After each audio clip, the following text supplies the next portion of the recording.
The first time I heard about Flash Party was from a Discord friend who played a lot of platform fighters and could often be seen playing the game late into the night.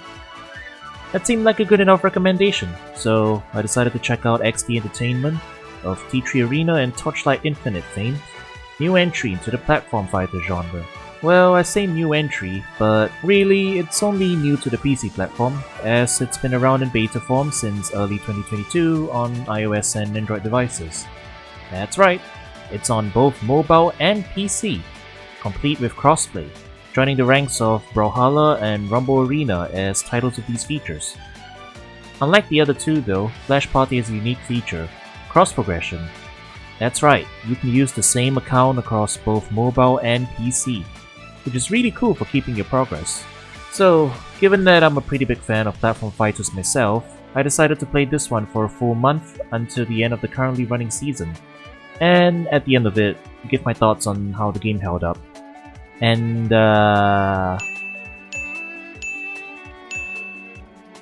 it's currently just past the end of the season, and safe to say I've played a lot of Flash Party. I've got lots to say about this game. Some good, some bad, some unique to my circumstances as a player in Southeast Asia. Also, I started playing the game this season, so I can't speak for how the state of the game compares to before its PC port. This review will simply be taking the game as it is in its current package. Buckle in guys, this will be a pretty in-depth review. Flash Party is a platform fighter very close in design to Super Smash Bros. Most of the familiar mechanics are present, with tilts and specials, shields and grabs, and an air dodge that's somewhere between Smash 4 and Smash Ultimate. Differences include no smash attacks, instead the side tilt is the only chargeable attack, and no spot dodges or rolling auto shield. Ground techs and wall techs are present and perform with the shield button. Parries work like Smash Ultimate on shield release. Characters, or heroes as they're called in this game, are divided into certain categories.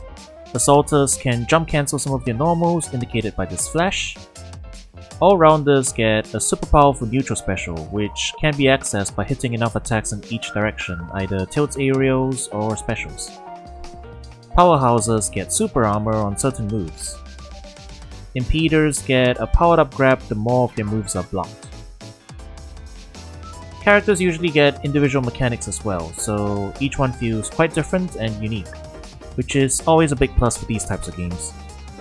A lot of them do have quite a few normals and overall playstyles reminiscent of characters from Smash Bros. Though. Characters in this game are not just what they are out of the box. They can be customized and modified to some extent. Let's take a look at the player roster here. As you can see, characters have a level that can be increased with resources that are earned by playing. More on that later. Characters get direct increases to their stats like speed and damage, so a level 10 character, which is the cap, will be inherently stronger than a level 1 character. This is a sticker sheet, which is what allows you to customize your hero and add additional upgrades in a similar system to Spirits in Smash Ultimate, or the perk system in Multiverses. Sticker slots slowly unlock for a character as they level up, and in each one can be placed a sticker of the matching type. There are two types of stickers, normal and colorful. Normal stickers buff a specific stat like air attacks, specials, airspeed, etc. And individual normal stickers can also be upgraded to have an increased effect. The other type are the colorful stickers, which directly modify parts of the character's moveset and are more akin to custom moves. And these custom moves are usually straight up upgrades over the vanilla version of the moves. At the maximum level, you will be able to equip 2 of these at a time. Flash Party offers a number of matchmaking queues you can play in. Casual 1v1s, 3 stock, casual 2v2s, 6 stocks shared across each team, a free-for-all mode called Brawl that alternates between 3-minute time and 3 stock rules, and a soccer mode. Ranked modes have both 1v1s and teams, with the same rules as the casual queues but minus the stage hazards. 1v1 is interesting. It starts out with the basic 1 character 3 stocks rule set, but once you hit Platinum rank, the game mode changes to Team Relay. Pick 3 characters to fight, like King of Fighters, Strikeout in Brawlhalla, or Sport Strike in Smash Ultimate. On the weekends, there's a 3v3 tag team mode, which is kind of like a crew battle mode, except players on the sidelines can grunt attack or super armor buffs at strategic times, and once per game can enter the field as an assist character to 2v1 the opponent. Lastly, currently in beta testing is a mini battle royale mode, where players can pick up buffs and try to stay the last one alive in an ever-shrinking map. Each mode is available to pick at all times outside of 3v3 and Party Royale. However, the available stage for the mode is fixed and rotates on a timer.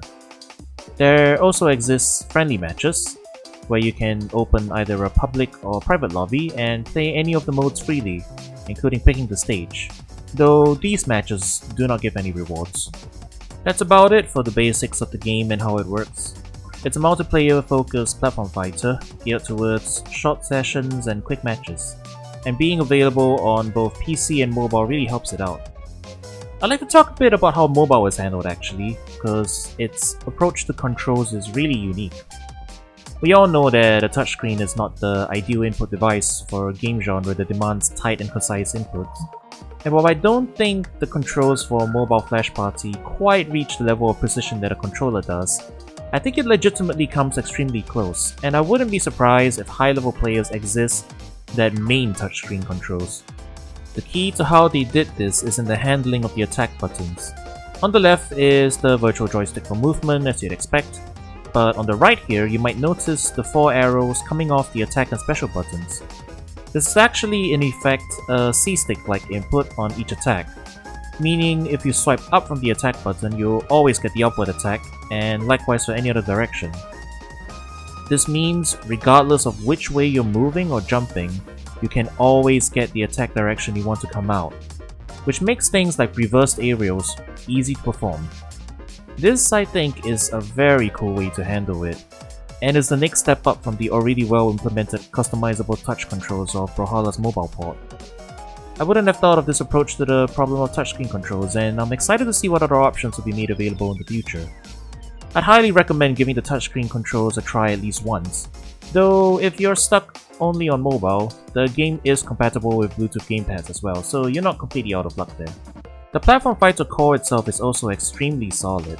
It's honestly impressive the level of polish on display here, from the use of animation techniques from Smash like hit, stop and shake, to having actual walk and run cycles, to these gorgeous character intro animations that are excellent at conveying cartoony personality. Seriously, look at some of these, they're so expressive. Controls are snappy and responsive, key poses are distinct, and in general, it's very easy to tell what's going on at a glance, even in the most heated battles. Music is also pretty decent and catchy, which is a big plus for any fighting game. As to online play, well, your results are gonna vary. The game does use delay-based netcode, but interestingly, isn't a peer-to-peer game. All matches go to an intermediate server, and your input delay is mostly fixed as a result. Players can either manually select a server or servers to matchmake in, or let the game decide based on lowest ping. For the most part, this means you will get a good experience and non-changing input delay on nearest servers, regardless of the opponent's connection and condition. But it also means that cross-continental games will be subpar or simply not possible. I tried playing with a North American player and it simply refused to let us matchmake as a team, since it had issues finding a server that both of us could join comfortably. Friendly matches were still possible, but it directed us to the Japanese server, and my NA friend had a consistently higher input delay. No rollback in 2023 is not the best sign, even if my own gameplay experience had no issues whatsoever.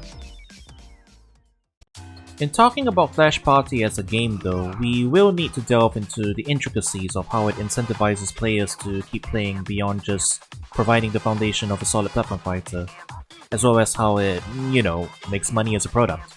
Flash Party is a free-to-play game and one that is on mobile to boot, so unfortunately you might expect progression designs similar to other mobile titles, and you'd be right. This may be a deal breaker for many simply on sight, but let me break it down so you can make a clearer decision. This first number is your account stars. Each hero or character has an individual star count that also serves as the basis of how the game decides to matchmake you. Stars are earned on winning games and can potentially be lost by losing games, so in a sense it's a per character rank number. The amount is something like plus 10 on win and minus 0 on loss at lower amounts, but adjusts as you go higher so that it's harder to maintain a star ranking at higher values. For example, plus 4 on win and minus 10 on loss. The game tries to match you with other players of similar star counts, and on 2v2 and 3v3 modes will use the average stars of both sides if it's unable to find close enough matches. In itself, raising a character's star rankings does gain you one reward on hitting certain thresholds, namely Novas, Battle Pass currency.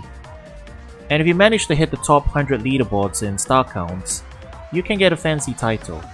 These are refreshed every week, so if you slip below it, you will lose the title. Outside of that though, the real rewards come from the account stars. This is the cumulative total of all the stars across all your heroes. A reward track called the Star Pass is present that doles out the things you really need for character upgrading and customization. And so, playing and winning games with all your different characters is how you progress. As you get towards the higher thresholds though, the thresholds start to be more spread out, though the individual rewards at those high thresholds are bigger ticket items, so expect a curve to the rewards given. On average, if you own multiple characters and spread out playtime across them, you can make pretty steady progress in the Star Pass and get a steady supply of stuff. Star counts reset after each season, but you will get bonus stars on each player until you reach your previous season's star count, so there still exists an incentive to try and raise the value. The other primary means of progression is the Battle Pass.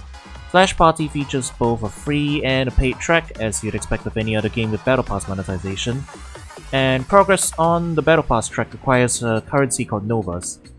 This is where that energy bar you see comes into play. Energy spent is converted into Novas, and when there isn't any energy left, you will not make any progress towards the Battle Pass in subsequent plays. This doesn't prevent you from playing, but it means the only progression you will make when playing without energy is in raising your character's star counts. Novas can also come from the aforementioned reaching of certain character star thresholds, and from completing daily and weekly missions. These missions are randomly generated based on what characters you own, so it will never ask you to use a character you don't have, for example, which is a nice thing. But some weekly missions are under the paid tier and are unavailable to non-paying players. In my experience, the Battle Pass isn't too demanding. On the Season 8 pass, by keeping up with all the dailies and weeklies, I managed to hit the highest reward tier with several weeks to spare. Overflow tiers each give additional rewards in the form of chests, so your extra effort doesn't go to waste. Now, let's talk about the actual rewards I've been mentioning. First currency, hero coins. These are what allow you to unlock characters in the hero shop. There is a finite amount of them in the Star Pass, mostly early on, and the Battle Pass track, and they range from 60 to 160 coins to unlock. It is thus impossible to unlock more characters without keeping up with at least some of the progression reward tracks, and even then you will need several seasons to get the full roster. In a sense, it's similar to how Brawlhalla or Multiversus handles its character unlocking if you choose to grind for them. For me personally, excluding the one character that you start out with and the two that are given as early account star rewards, I managed to assemble an additional 6 characters for a total roster of 9. These were a mix of the cheaper and more expensive characters. At this time, I have an additional 12 characters that are not unlocked and cannot be played in any modes outside of training mode. Though it's nice that they let you try them out in training mode as previously mentioned. You can also buy heroes with lucky coins, which we'll get to, but suffice to say, on average, that's all you'll get as a dedicated free player until the next season is made available. Next, you have Hero Energy. This stuff is used to level up your character and make them more powerful. Energy can be rewarded from chests in the reward tracks, in which case the energy is randomly assigned to a character, or directly as a reward, in which case you can choose which character gets the energy. Required energy to level up starts small, but rises to higher amounts for the higher levels. Other than energy though, you also need regular coins to level up. This is a second currency that is mostly used as a fee to upgrade characters past each level threshold. You can also use them in a daily shop to buy small amounts of energy for characters, but that's the only other use for them. Like energy, coins can be earned from chests or directly in the reward tracks. Having enough coins to level up lower level characters is quite easy, but if you have multiple characters you are trying to raise from medium to high levels, you will eventually get bottlenecked. As of right now, at the end of the season, I have a number of characters with enough energy but not enough coins to upgrade them all. Expect not to have a surplus even if you are playing regularly. Then you have the sticker fragments. This currency goes into the previously mentioned sticker system. Normal stickers can drop directly as rewards from chests, but otherwise need to be directly purchased in the sticker shop with sticker fragments. Upgrading normal stickers requires, no surprise, more sticker fragments. As to colorful stickers, they can drop from the highest rarity chests for any character. But if you want to get a specific one, it's a lot harder. You cannot directly buy a colorful sticker, but instead have to use your sticker fragments on a random colorful sticker chest, which will give you a random colorful sticker for the character that you're buying it through. As each character has 4 possible ones, you have a 1 in 4 chance of getting a specific one if you don't already own any of the stickers for that specific character. All in all, you're gonna need a lot of these fragments to have a character fully kitted out to your liking, and they're not given out at a very high rate. I've only earned just over 2,000 of them with my regular play over the season, which is enough to try for 2 chances at colorful stickers or upgrade a handful of normal ones. The next currency is Stardust, which pretty much is just there for you to be able to exchange for some cosmetics in this tab. You get some from the Star Pass and some from playing the ranked mode. At the end of the season, you also get bonus Stardust for hitting certain thresholds of star counts for each character, as you can see here. A handful of skins, emojis, and KO effects can be exchanged for Stardust here. So far, I got enough to unlock 1 skin, but getting everything here will probably take several seasons. And lastly, it's the big one, the Lucky Coins. You all knew this was coming, the premium currency, the one that you mostly get by paying real money for. You do get a small amount of lucky coins from the battle pass, but for the most part, you'll have to fork over real dough for this stuff. Lucky coins are used to buy paid skins, as you can see here, but can also be used to directly get coins, sticker fragments, and chests which can contain any of the previously mentioned resources. And as mentioned earlier, you can choose to unlock characters with lucky coins as well. For the most part, if you really wanted to speed up your progression, this is where the game entices you to spend your money. You can also use them to get gacha rolls, where some exclusive cosmetics are kept. Free Astral coins, which are used for the gacha, are very rarely given to the player, but if you want to properly roll for these, you'll need to use your lucky coins. At the least, everything in each gacha banner can only be won once, so it's a sure shot to get what you want if you roll on it enough times. Far less than any other gacha with standard rates and dupes. So, ultimately, where does the game come down in terms of free players versus paying players? It is somewhat subjective, so here's my own experience after about 100 hours of play. The level differences have a minor but not insurmountable effect on gameplay, and for the most part, it's the difference between needing 1 extra hit or killing a little bit earlier.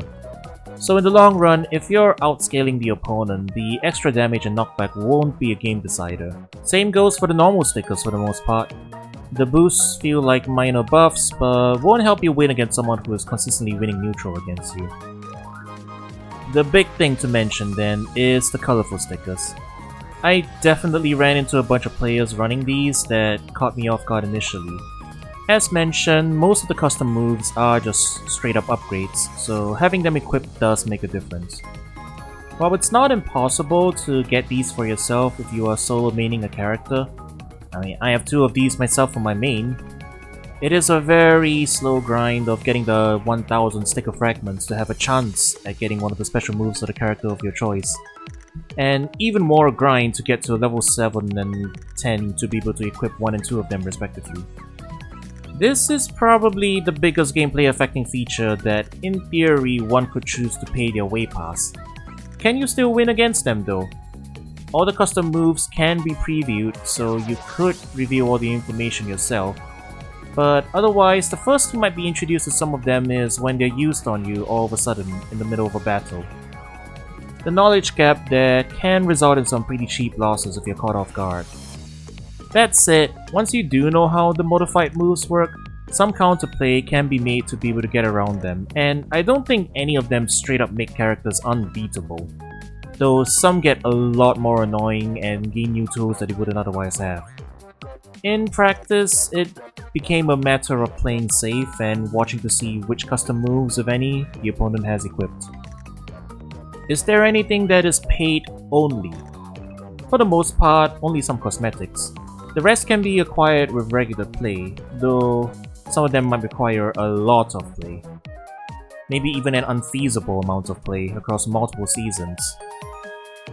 There is one big exception though, and it's probably going to be the next most controversial thing after the colorful stickers.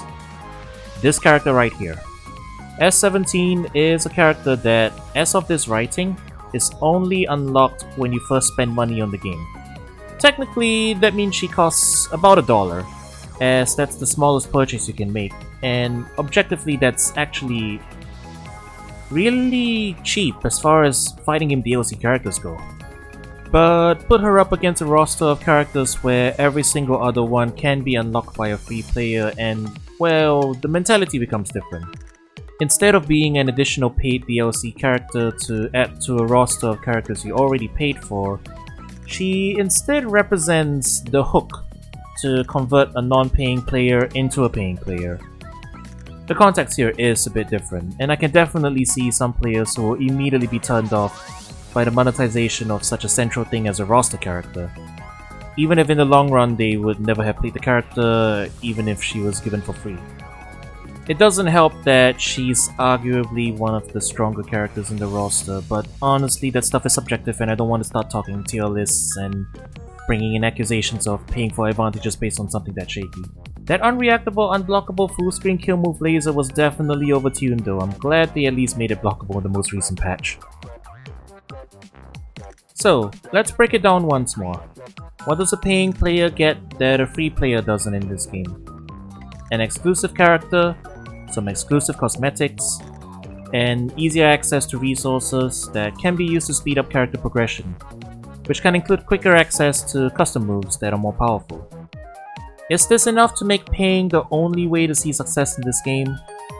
Personally, I don't think so. I think it's closer to paying for convenience, like Multiversus and Brawlhalla. But S17 is dangerously close to the line. And the grind for a single sticker is long enough that I don't think getting every single one without paying is possible even within a year. This is definitely pushing it, is what I'm saying. Flash Party ultimately is a modern free-to-play mobile game true and true.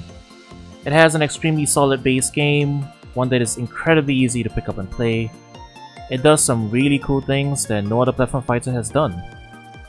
There is an incredible amount of love that's gone into the game, and it's really quite fun to play. It also reaps the advantages of being free to play, as the barrier to entry is non-existent and anyone can pick it up, choose characters that they like, and unlock them for more play. All for no cost whatsoever. Being able to simply pull out one's phone and play a quick match of Flash Party is definitely the most accessible any platform fighter has been for general audiences of gamers worldwide. However, the monetization of this game, while not the worst it could be, may leave a bad taste in some players' mouths. For players accustomed to more traditional pricing methods and enjoy having the whole roster of the game, the grind to unlock all the characters and to raise them to the optimal levels of power will be quite a turn-off. And while it's possible to get a lot of things simply by playing a lot, the question will be if you're playing it cause it's fun, or if you're playing it simply to grind and see numbers go up. That also might leave a bad taste in some players' mouths. If these apply to you, you might want to give this game a skip. Now personally, I don't think those make the game inherently bad, but it does make it a bit hard to recommend. I will give some context as to why I personally have been playing it so much and why I intend to keep playing it. It's the only platform fighter other than Brawlhalla that I can get consistent matchmaking in as a Southeast Asia gamer. Unfortunately for me, if I wanted to play Rivals of Aether, the Rushdown Revolt Beta, or even Nick All-Stars back in the day when it was new, I wouldn't get anyone in my matchmaking queue even after minutes of waiting. I'd have to turn to Discord to find people to play with. My queue times for Super Smash Bros. Ultimate, even with no rule preferences whatsoever, can range from 2 to 10 minutes between matches, which really puts a damper into the experience. Multiversus still doesn't have a Southeast Asia server at this time of writing, and I'm completely region blocked otherwise. So basically, as a platform fighter enthusiast, if I'm looking to just play a few quick matches of something, it's mostly been just Brawlhalla till now. Flash Party is a new title that meets that need for me. It seems to be pretty popular in my region and I reliably get matches within a minute or two. And for what it's worth, it being quite close to Smash means I really enjoy it, even more so than Brawlhalla. I can't speak to the matchmaking times in other regions, but as long as Flash Party is presenting an experience where I can boot up the game on PC or on mobile, click the play button in the bottom right, and be playing against another person within a minute or two, I think I see myself continuing to play this game. At the same time, I understand not everyone can simply tune out and ignore the FOMO elements like the Battle Pass, or be fine with just playing one or two characters and learning what the other characters do by facing them. And with it being delay based of course, I can't really say much if your region happens to not have enough players to make queue times short, or if you want to play with friends around the world. So I think that's where I stand on this game. Right now, it's a solid game that does a lot of things right and meets my gaming wants, but one with some progression, monetization, and online systems that make it hard to recommend. I'd say yes, if you can ignore those elements and you are fine sticking with one or a handful of characters, give this game a chance and you might make a lot of hours of fun out of it. But if you can't, maybe just keep an eye out for some of the other platform fighters on the horizon and see if any of those fit your needs. Or, just play old games. No reason you can't.